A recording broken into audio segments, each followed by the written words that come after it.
just get into the importance of that long rest time and why most sprint workouts, when you look at them from the outside in, a lot of us are just going to be standing around. Yes, and what it is, it's really biochemical. I'm an old chemistry teacher at the cell level. Some of you probably have a vague remembrance of ATPs.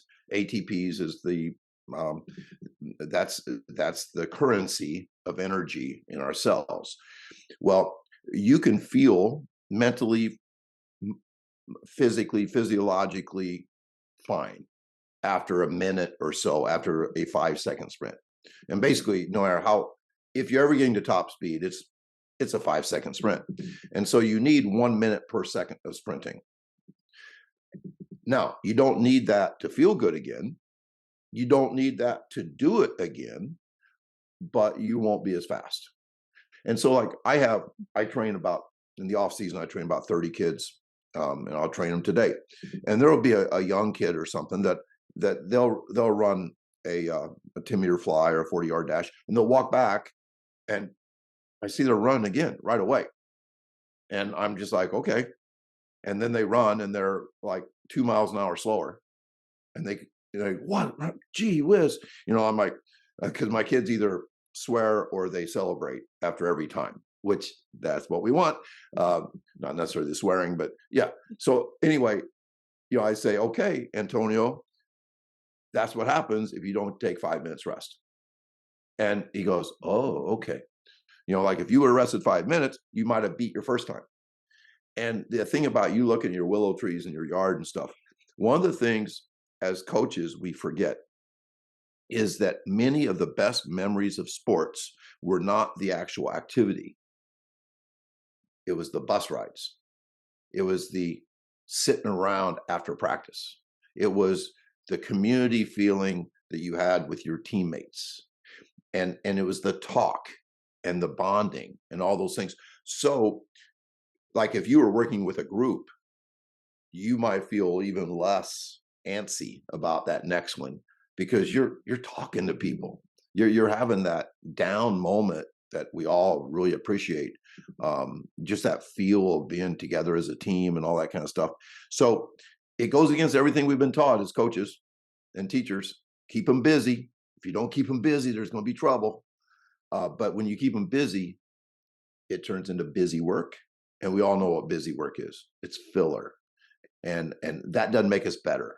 It might make it easier to manage, but I don't think we're there to manage kids. I think we're there to coach them. So yeah, I think that's a real good take that you have about kind of the frustration that we have with downtimes. Mhm. Yeah, it seems like during those sprint breaks, even when you are with the group, everyone's like, "Wait, should we be doing something right now?" But then, as a coach, you can just lead that and be like, "Hey, this is our time to socialize and like make jokes or whatever." And then it just becomes more fun of a session. And then when you do run that second set or that third set of your sprints, then you're ready to go.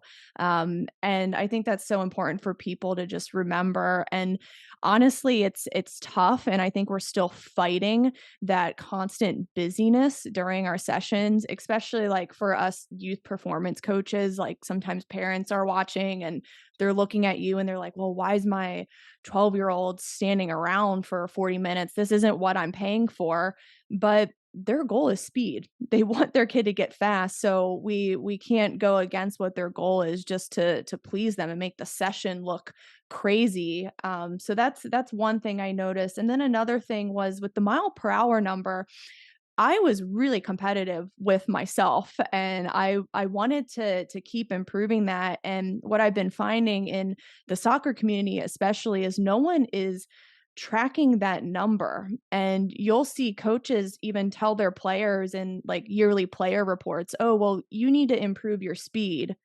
But there was no measurement given. So it's like, how do you know that player needs to improve their speed? Do you know what they're running at?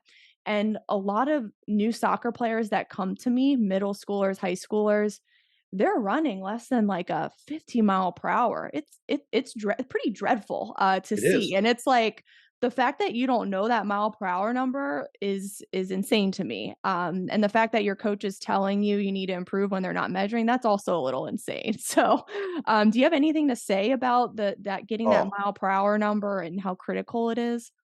100%. Lacrosse is similar to soccer, about half the volume, but still, it's one of those sports where everybody wants speed, but nobody's measuring it. Mhm, Nobody's trying to they recruit it, but then they don't do anything about it. And Princeton, for example, is now feeding the tigers. It's a form of feed the cats, obviously, where they are tracking miles per hour. And when you do that, you improve it. mhm, They started with 3 guys at 20 miles an hour. Now they have a year later they had 17. Matter of fact, they had 3 guys at 22 miles an hour mm, after 1 year of doing this work. Oh, and lo and behold, 18 years, first time in 18 years, they make the Final Four. And now your old alma mater, Johns Hopkins, mm, the men's lacrosse team is now feeding the Jays, and the S&C coach isn't an S&C coach anymore. They call him an S&S coach, strength and speed. mm, And so this speaks to the problem in soccer. And one of the things, that exact workout that you started with, that atomic workout, one of the first things you said was that you felt energized afterwards. What that is a neurological, I call it your nervous system's on fire in a good way. And so you are ready for high output things, whether it's writing, working, whatever. So I don't like calling it a warm up, because warm up usually is something long and hard, slow, and makes you sweaty. Um, I call it a potentiator.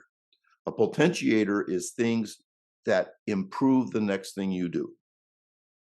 So I say that speed potentiates the weight room. What that means is, if you do that 15-minute atomic workout, your weight room numbers will be better because of that sprint workout. It does not work the other way around. mhm, Weights do not potentiate speed, but speed, because it's neuro and the weight room's not, speed is the perfect potentiator for the weight room. And this is what I would argue, is that you could use that atomic workout to replace that long, slow, awful warm up that most soccer teams do. Yes, it would take more than 15 minutes because you got more than one person doing it. Maybe it takes 25. But what you get is 2 mile per hour times mhm, a couple times a week. You are working on speed. You're practicing something that's not natural, which is uh, sprint mechanics. It's not natural. You have to practice it.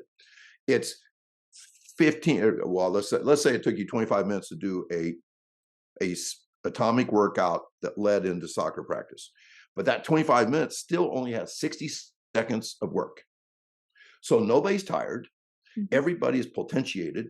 Everybody's nervous system is like, bring it on, baby. Well, that is the perfect lead in to soccer practice. So you could develop speed, measure speed, and improve your soccer practice by adding a brief speed workout before the soccer practice itself. And then I would also argue that you need to stop doing stuff at the end of practice that ruins the next day. The Mhm. grueling conditioning type stuff that kind of counteracts everything you're trying to